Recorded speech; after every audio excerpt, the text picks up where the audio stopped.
ओम ओम सा विश्वायु सा विश्वकर्मा सा विश्वधाय इंद्रस्य त्वा भागे सोमेन तानच्चमी विष्णवो हव्य रक्षसे। शिल्पाचार्य देवाय नमस्ते विश्वकर्मणे। आज मैं जो चर्चा रखूँगा, आज का जो विषय रहेगा, विश्व में अनादिकाल से महर्षि विश्वकर्मा दिवस क्यों मनाते हैं, इतिहास को जानें। तो इसी पे आज की चर्चा रहेगी। देखिए, जब पहला जो विश्वकर्मा तो परमपिता परमात्मा है, जिसने सारी सृष्टि की रचना की, जिसने पांचों तत्व बनाए, अग्नि जल वायु आकाश और पृथ्वी। जब पांचों तत्वों का निर्माण किया, उन्हीं पांचों तत्वों से मनुष्य जो है अपना वो आविष्कार कर रहा है या जो भी कार्य कर रहा है, इन्हीं के माध्यम से कर रहा है। तो मैं आज उसी की चर्चा रखूँगा कि पहले जब यहाँ भाई पृथ्वी थी, अग्नि जल वायु और आकाश सभी थे, बल्कि इस तरह भी अग्नि नहीं थी कि जो आज हम माचिस की तिल्ली जला के लाइटर से गैस से जला देते हैं, वो भी व्यवस्थाएं नहीं थी। जब यहाँ कुछ व्यवस्थाएं नहीं थी तो देखिए ये कहाँ से मनुष्य ने ज्ञान सीखा। जब उस परमपिता परमात्मा ने जो सृष्टि बनाई, उस सृष्टि के बनाने में फिर उसके बाद 4 वेदों का ज्ञान ऋषियों की आत्मा में दिया, और जो ऋषियों की आत्मा में ज्ञान दिया, उसी में सारी सृष्टि का एक संचालन विधि है, कार्य विधि है कि मनुष्य तो इस संसार में कैसे विकास करे, कैसे उन्नति करे, कैसे तो विमान इत्यादि सारी कुछ कैसे बना सकता है, ये सारे वेद के अंदर है। कोई चाहे अपने को कोई कुछ भी आज कहे कि भाई हमने ये विकास कर लिया, हमने ये कर लिया, मैं फिर बताना चाहता हूँ कि ये सारी हमारे ऋषियों की ही देन है।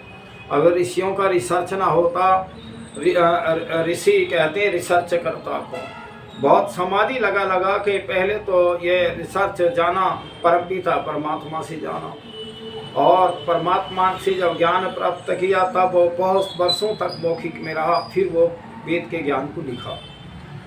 तो इसलिए पहले जो रिसर्च करता है सारी ऋषि हैं, और अग्नि जल वायु आकाश पृथ्वी पांचों तत्वों का निर्माण किया, और प्राचीन में 4 ऋषि हुए। तो 4 ऋषियों ने ही 4 वेदों का जो है एक तरह ज्ञान प्राप्त किया, अपना अनुभव लिखा और परमात्मा से साक्षात्कार किया। आज भी हमें आत्मा में जो ज्ञान मिलता है वो आत्मा में मिलता है, परमात्मा से मिलता है। अच्छाई बुराई का वो हर समय प्रेरणा करता रहता है परमात्मा। तो मैं ये तुम्हें बताना चाहता हूँ कि देखिए, विश्वकर्मा प्रथम ऋषि हुए हैं जिन्होंने हमें विज्ञान दिया, और विश्वकर्मा के 5 पुत्र हुए, वे भी शिल्पाचार्य थे, और उसके बाद 18 ऋषि हुए। 18 ऋषि शिल्पाचार्य थे। तो इसमें भृगु, अत्रि, वशिष्ठ, विश्वकर्मा, मैं, नारद और नगन जित, विशालाक्षा, इंद्र और ब्रह्मदेव, कार्तिक स्वामी। इस प्रकार हमारे ऋषियों के ये नाम थे। और नंदीश, सौनक, गर्ग मुनि, श्री कृष्ण और अनिरुद्ध। देखिए, श्री कृष्ण जो नाम आया है ये प्राचीन का है। अनिरुद्ध, शुक्राचार्य, बृहस्पति, ये 18 प्रसिद्ध ऋषि शिल्प शास्त्र के ज्ञान जानने वाले हुए।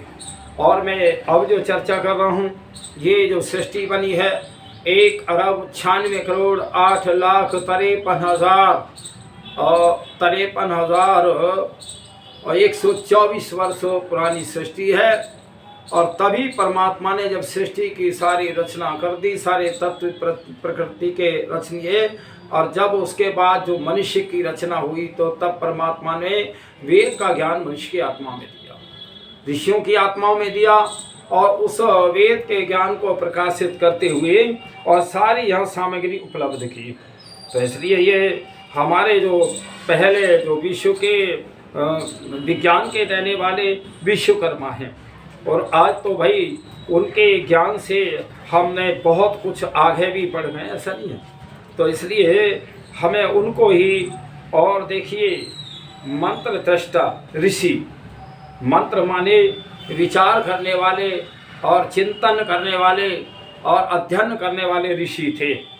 अंगिरा, तो अंगिरा ऋषि सृष्टि के आदि में जब मानव की उत्पत्ति हुई और उनसे जिन 4 महान ऋषियों के द्वारा पवित्र वेद वाणी का ईश्वर ने प्रकाश किया, उनमें से अथर्ववेद के आदि प्रेरणता महर्षि अंगिरा।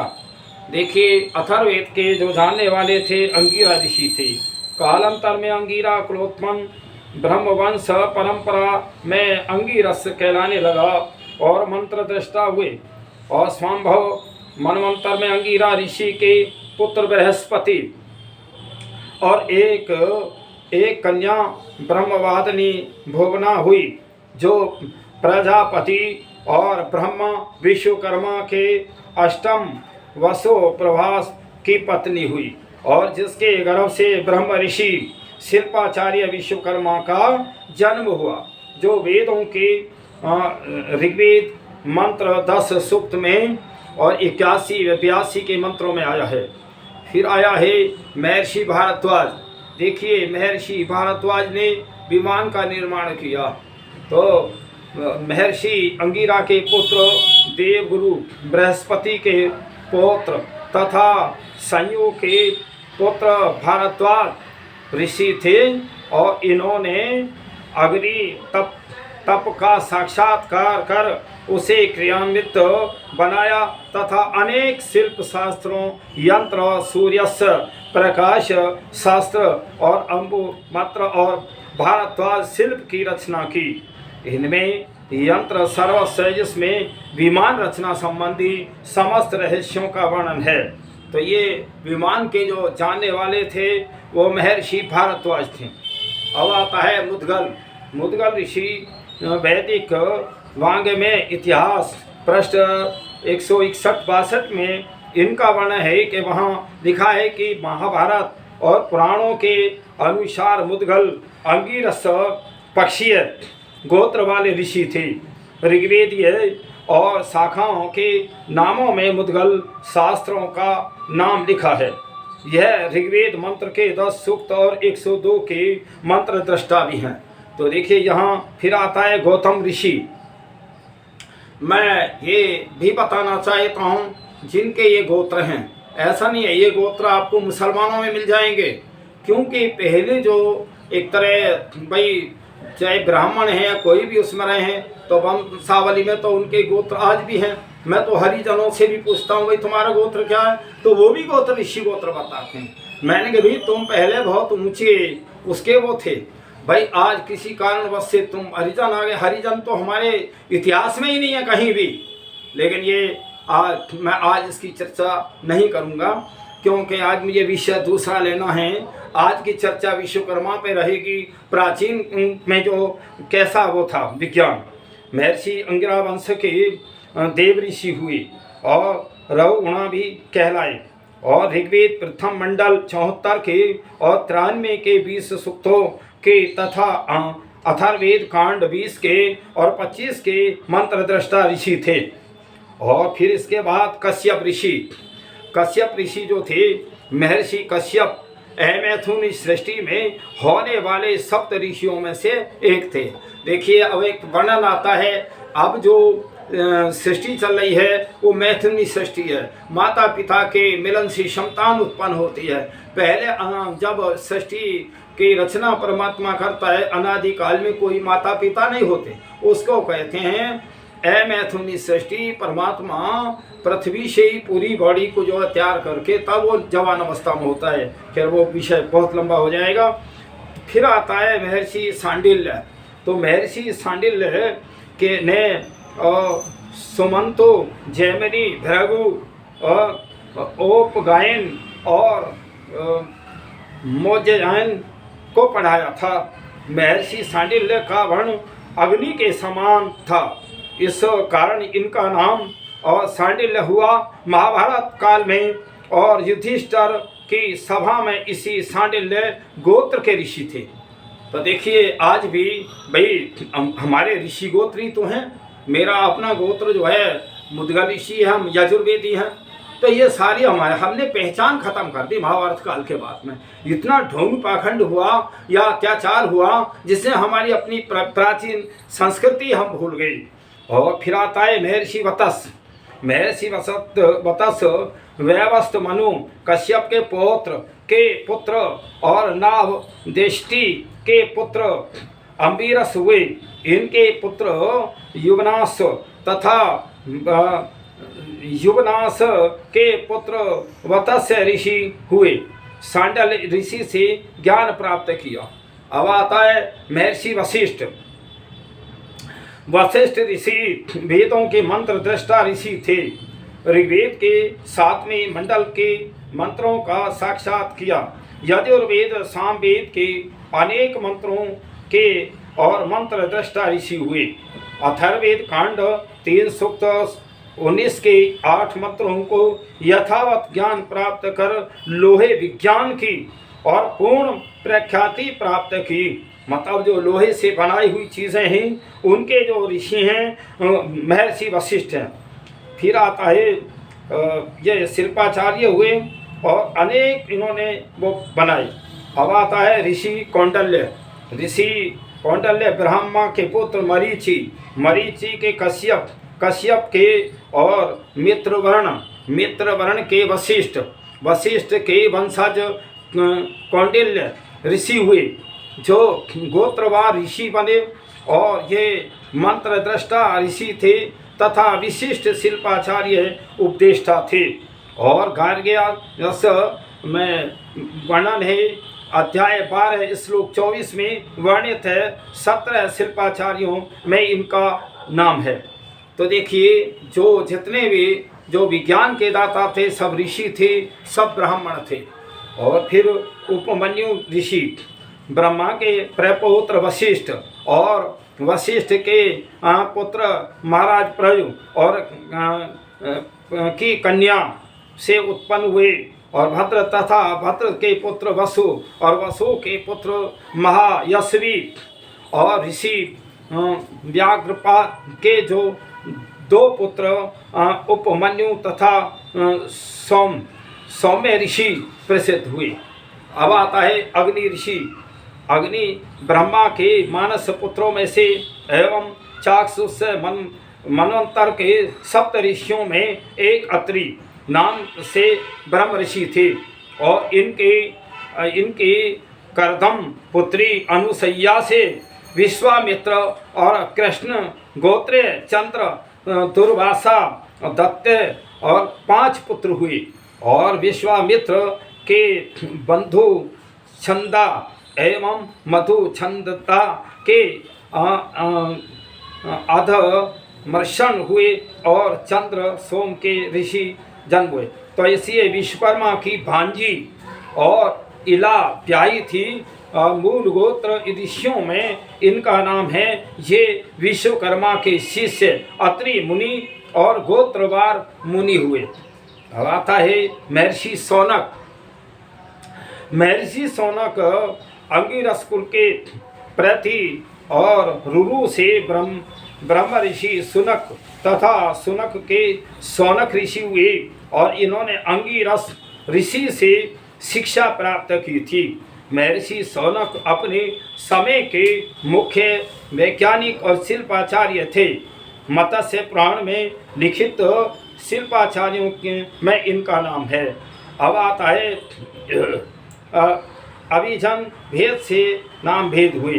तो गोत्र प्रवर तो इसके अपने वंशज ऋषियों के नाम से होते हैं और शासन राम उपलब्धि होती है।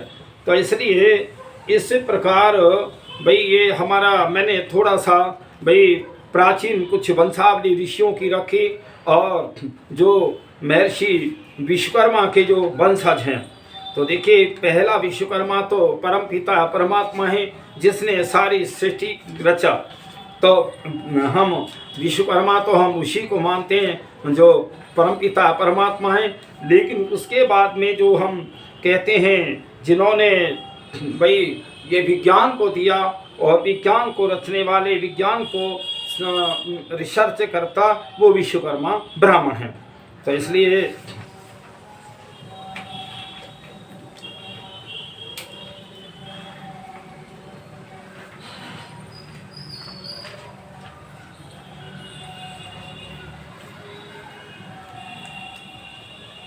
देखिए प्राचीन जो है हमें इतिहासों से रामायण से उनसे सबसे प्राचीन इतिहासों का पता लगता है। तो यहाँ जो उसमें आया है रामायण में आया है वाल्मीकि में सर्ग 17 श्लोक के 4 से 20 तक। हे वीर राम, मैं इन सब अस्त्रों को तुम्हें देता हूँ।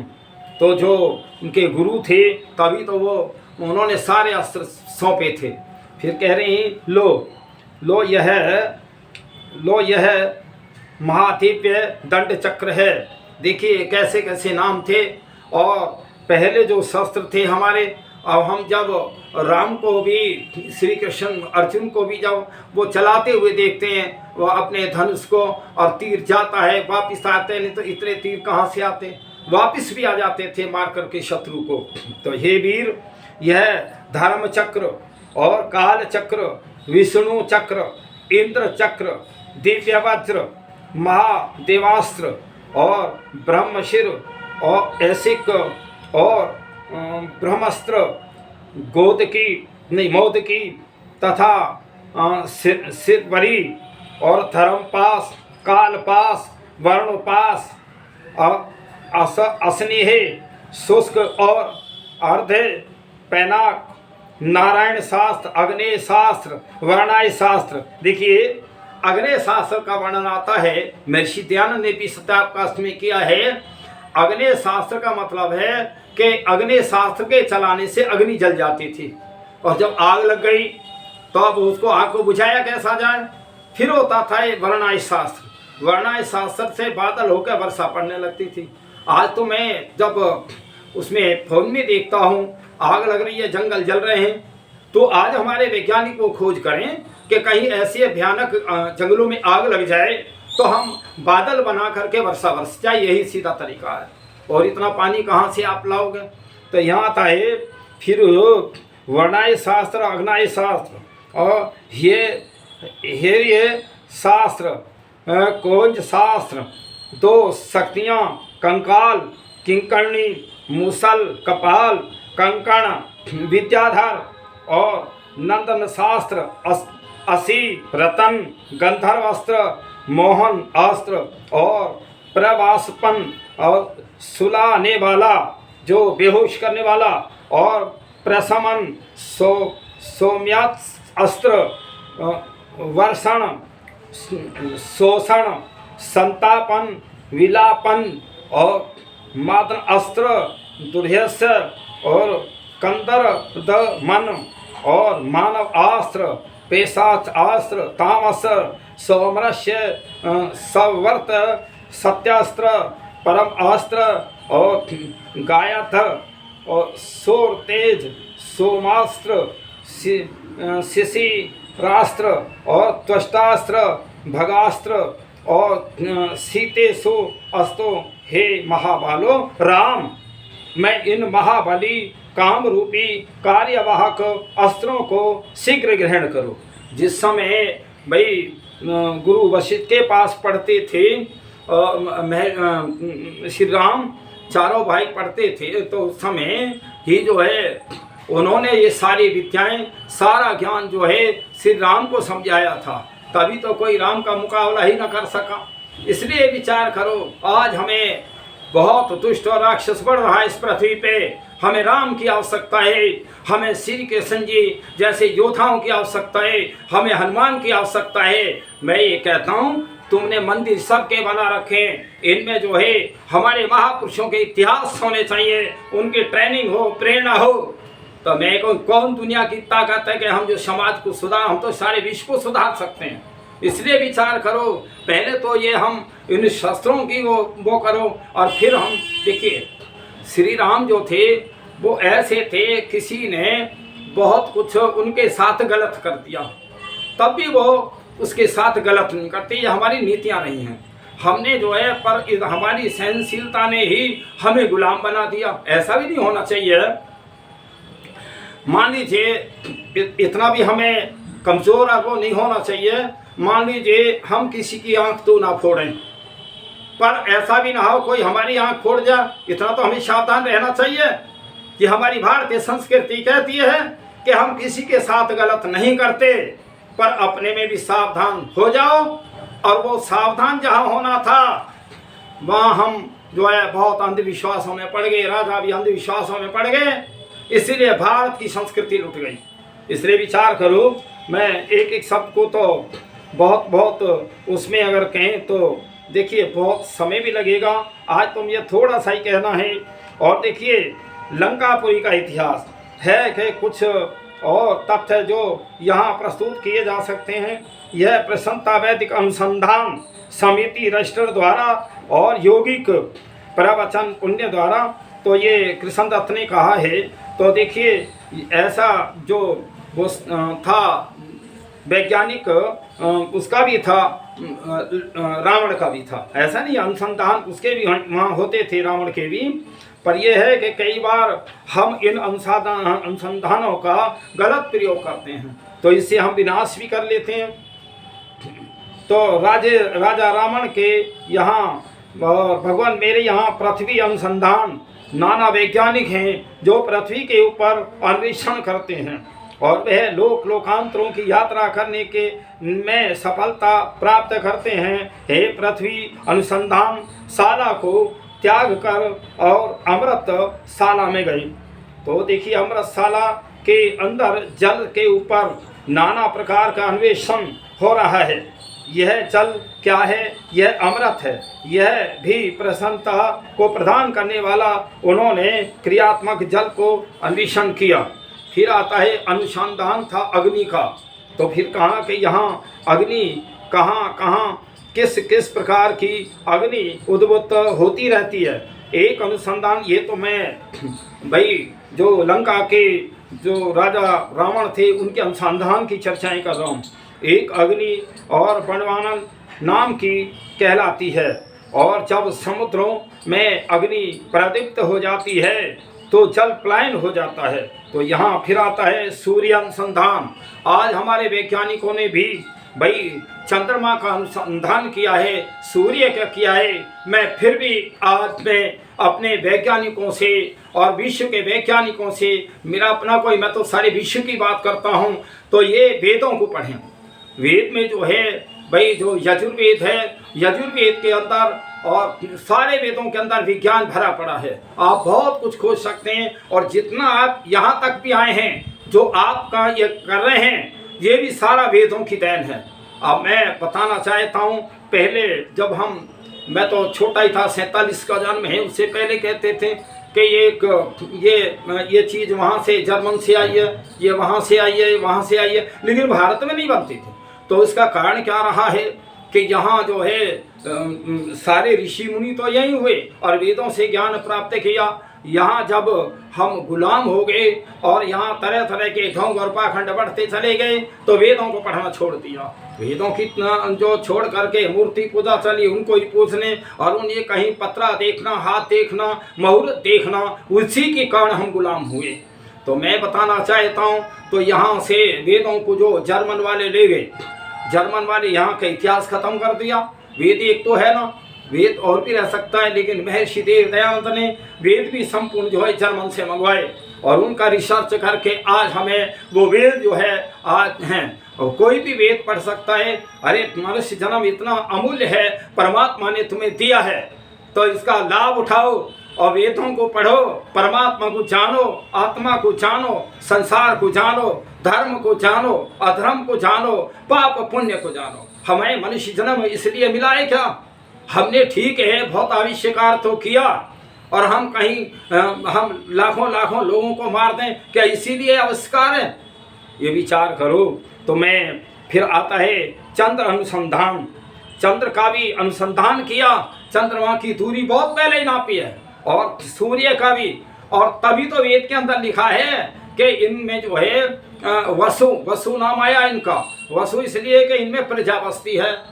ये कहाँ से आज जो हमारे वैज्ञानिक चंद्रमा पे पहुंच के सूर्य पे जाने पे कर रहे, कहाँ से रास्ता? अच्छा एक बात सुन, मुझे यहाँ से दिल्ली जाना है और मैंने तो दिल्ली को देखा ही नहीं, तो मैं जो दिल्ली का रास्ता पूछ के ही तो दिल्ली जा रहा हूँ। ऐसे ही जो है हमारे पहले तो जो इस विश्व को रास्ता बताने वाले परम पिता परमात्मा है, उसने जो सृष्टि की रचना की वो सारा विधि विधान वेदों के अंदर है। और वेदों को जब ऋषियों ने पढ़ा और ऋषियों को जाना, उनकी आत्माओं में परमात्मा से ज्ञान लिया, तो उस ज्ञान को जो उन्होंने वेदों में लिखा। तो आप जो है बिल्कुल अनुसंधान करके, परीक्षण करके, वेदों में एक बात भी असत्य नहीं है। हम ना समझने पाए वो तो अलग बात है, लेकिन वेद के अंदर क्यों? वेद की वाणी ईश्वरीय वाणी है, ईश्वरीय ज्ञान है, उसमें किसी का पक्षपात नहीं है। उसमें तो बल्कि ये है, इतना उत्तम हमें मानव जीवन मिला है, और इतना उत्तम मानव जीवन जो मुक्ति प्राप्ति के लिए मिला है, हम यहाँ लड़ाई झगड़े और दुनिया भर का जो है उग्रवाद करके हम अपनी जीवन नष्ट कर रहे हैं, ना दूसरों की जीने दे रहे। क्या यही मनुष्यता है? मनुष्य का नाम इसलिए मनुष्य है, ये मननशील है, विचारवान है, और सब विचार करके अच्छे कार्य करे, इसलिए इसको मनुष्य कहते हैं। चिकित्सा अनुसंधान, तो चिकित्सा जो जितना है, चिकित्सा के जितने शल्य जो औजार होते थे वो सारे बहुत कुछ वो थे जो आज इतना अभी है नहीं। मैं एक उसमें पढ़ रहा था, जो हमारे जैसे बाल है, और बाल को भी दो भाग में चीर देना, आप तो शायद इतना बारीकी तक विज्ञान नहीं होगा, और हर तरह से जो है तो यहाँ चिकित्सा करते थे। और सुशेषण वैदराज भी मानो अपने में अन्वेषण करते रहते थे, नाना प्रकार की ज्योतिष यहाँ उनके स्वपनवत में अपने गुणों का वर्णन है करती रहती थी। और मुझे कुछ ऐसा प्रति तो देखिए, और संभूति ब्रह्म वाक्यम देवम प्रभा विजानम, वेद की आख्या की वर्णन करते हुए महात्मा कुक्कुट ने अश्विनी कुमारों से कहा कि अश्विनी कुमार, तुम्हारे विज्ञान में, इस चिकित्सा में और कितनी उन्नति है? तो उन्होंने कहा, हे प्रभु, तो देखिए कृषि जब आए, हम चिकित्सा में विद्वान हैं, यहाँ चिकित्सा करते रहते हैं, और चिकित्सा में अभी तक हमारी इतनी उन्नति हुई है कि हम मानव के हृदय को औषधियों से और 6 मास तक और नियुक्त करके, और 6 माह के पश्चात दोनों का समन्वय करके और पुनः मानव के शरीर में गति प्रदान कर सकते हैं।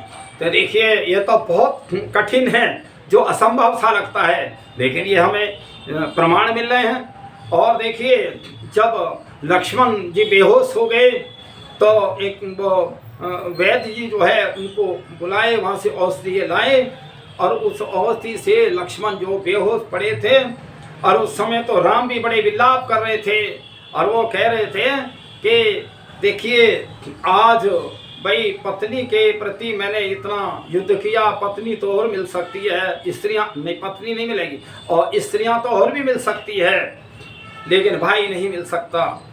फिर कहते हैं रोते हुए मैं जो लक्ष्मण को जो उन्होंने उर्मिला ने भेजा था, आज मैं उस माँ को क्या मुंह दिखाऊंगा। तो इसलिए खैर वो उन्हें होश हो गया। तो मैं ये बताता जानता हूँ, ये थे हमारे यहाँ के वेद, और ये थे यहाँ वैज्ञानिक, और जो बहुत कुछ वो करते थे। तो इसलिए समय तो हो गया।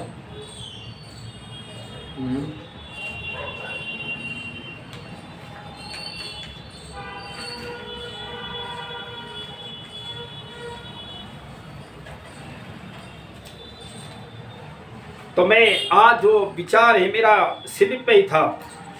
तो शिल्प में देखिए कृषि विज्ञान, जल शास्त्र, खनिज शास्त्र, नौका शास्त्र, रथ शास्त्र, विमान शास्त्र, वस्तु शास्त्र, युद्ध शास्त्र और नगर रचना कि नगर कैसा बनाया जाए, और यंत्र शास्त्री और ब्रह्म कृषि सनातन, और गुरुकुल में आचार्य दधीची के गुरुकुल में, और गुरु शुक्राचार्य गुरुकुल में विमान के निर्माता भारद्वाज ऋषि, नल और नील, राम रावण युद्ध में पुल का निर्माण करने वाले नल और नील, सब ऋषियों की संतानें थी। और देखिए जब जिस समय कैसा कैसा विज्ञान था, बात तो बहुत मैं करता पर अब समय हो गया। तो ऐसा कि जब भीष्म पितामह बाणों की शैया पे लेटे हुए हैं तो समय, हालांकि वो परीक्षा का है, पानी का समय तो नहीं है, तो उस समय वो कह रहे हैं कि मुझे प्यास लग रही है। तो जब पहले का मैं जो है मेरी शिराने तकिया लग जाए, तकिया जो है, अब वो बड़े बड़े तकिया वहाँ लेके आए तो उन्हें क्या नहीं। फिर अर्जुन ने ऐसे बाण मारे कि दादा का सिर ऊंचा हो गया। फिर दादा कहने लगे कि मुझे जो है प्यास लगी है, पानी चाहिए। तो वहाँ फिर बहुत शीतल जल लेके आ रहे हैं, तो कहे पानी तो अर्जुन ही पिलाएगा मुझे। तो अर्जुन ने पृथ्वी में बाण मारा और नीचे से जल की पिचकारी निकली और दादा को जो पानी पिला दिया। ऐसी थी। आज अभी तो विज्ञान बहुत पीछे है, और जो हम प्राचीन को जाते हैं, क्योंकि बहुत आविष्कार हुए इस सृष्टि को बने लगभग 2 अरब वर्ष में 1 अरब 96 करोड़ 8,53,124 वर्ष दुनिया बने हुए हैं। अब इस समय इससे 2 अरब वर्ष से भी ज़्यादा बाकी है। वो मैंने 9 वर्ष पे गणना में जो दिया हुआ अपनी वीडियो में। तो मैं ये बताना चाहता हूँ कि इतने समय में कहीं पतन भी हुआ है। और एक बात भी है, इस प्रकृति के 2 नियम हैं। ये जो संसार है इसके 2 नियम हैं, ये कभी पतन में जाता है, कभी उत्थान में जाता है। आज जो विज्ञान बढ़ रहा है बहुत उत्थान में तो है, एक दिन सारा विज्ञान सब शस्त्र चलेंगे, पतन में जाएगा ये, क्योंकि यहाँ पर रहेगा क्या। तो इसलिए भाई हम इन वैज्ञानिकों को भी मैं कहता हूँ कि भाई ऐसे भी इनका प्रयोग नहीं करना चाहिए, राजाओं का नहीं करना चाहिए, अन्याय अत्याचार भी किसी पे नहीं करना चाहिए कि कहीं हमें शस्त्र चलाना पड़े। तो इसलिए आज जो भाई विश्वकर्मा दिवस है, एक भजन तो हो जाए। सुनो सुनाए तुम्हें कहानी विश्वकर्मा भगवान की, सारी दुनिया को शिक्षा दी शिल्प ज्ञान विज्ञान की। और प्रथम नाम विश्वकर्मा, ईश्वर जिसने जगत रचाया है और 5 तत्व से रचना रचकर अद्भुत दृश्य रचाया है। असंख्य पृथ्वी सूर्य चंद्र का यह ब्रह्मांड रचाया है, और इन सबको धारण करके ही सर्वाधार कहाया है। और ईश्वर जीव प्रकृति अनादि सत्ता सदा बखान की। सुनो सुनाए तुम्हें कहानी विश्वकर्मा भगवान की, सारी दुनिया को शिक्षा दी शिल्प ज्ञान विज्ञान की। और दूसरा शिल्प कर्मा, और दूसरा विश्वकर्मा जो ब्रह्म ऋषि कहलाता है। और भूगर्भ और भूगोल में यही सभी का जाता है। और किया प्रकृति को वश में जो ज्ञान विज्ञान रचाता है, और सकल विश्व के तर्क मार्ग यंत्रों का निर्माता है। और वेद की वाणी गूंज रही है शिल्प यज्ञ उत्थान की। सुनो सुनाए तुम्हें कहानी और विश्वकर्मा भगवान की, सारी दुनिया को शिक्षा दी शिल्प ज्ञान विज्ञान की। फिर महर्षि अंगिरा की पुत्री जो योग सिद्धा कहलाई थी, बृहस्पति की भगनी वो प्रभास ऋषि संग ब्याही थी। सत्यकाम एक पुत्र हुआ, ख्याति हुई चारों ओर समाई थी। और शिल्प कला के कारण ही विश्वकर्मा पदवी पाई थी। और हुए हजारों विश्वकर्मा क्यों अकल सकल हैरान की। सुनो सुनाए तुम्हें कहानी विश्वकर्मा भगवान की, सारी दुनिया को शिक्षा दी शिल्प ज्ञान विज्ञान की। और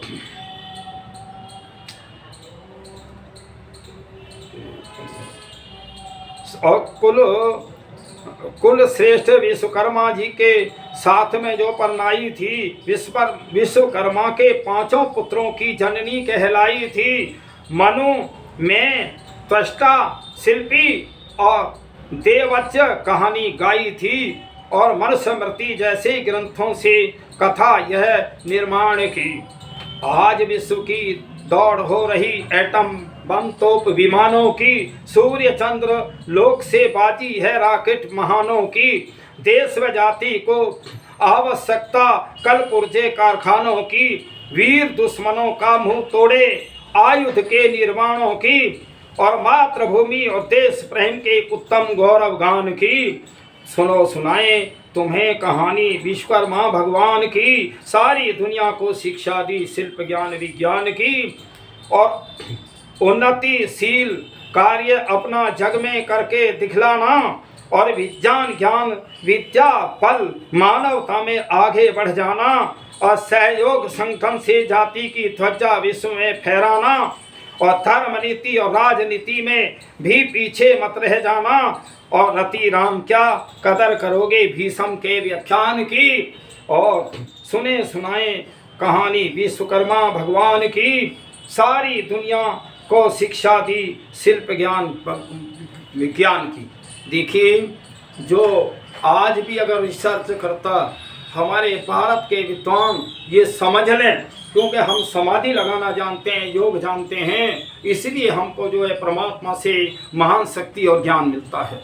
तो आज भी हम उसी पे आए, हम ऋषि मुनियों के मार्ग पे आए, वेदों को जानें, वेदों को पढ़ें, उनका रिसर्च करें, तो हम बहुत और भी आगे विज्ञान को ले जा सकते हैं, पढ़ सकते हैं। तो सभी को जो है वेदों का स्वाध्याय करना चाहिए, राजाओं को भी करना चाहिए। आपको वेद से ही ज्ञान मिलेगा, और कोई दुनिया की ताकत ऐसी नहीं है कि जो किसी मनुष्य ने ऐसा पुस्तक बनाया हो। तो सभी को जो है हम वेद के आधार पर राजनीति करें, वेद के आधार पे हमारे जितने रिसर्च करता वैज्ञानिक हैं वो उनका उसका अनुसंधान करें, तो अभी हम बहुत नई नई खोज कर सकते हैं, ऐसा नहीं है। तो इसलिए हमें वेदों का अवश्य पढ़ना चाहिए, और हमें जो हमारे महान पुरुष हैं उनके हमें जन्मदिन मनाने चाहिए। ज़्यादा से ज़्यादा उनकी जो कार्य रहे उनका हम प्रचार करें।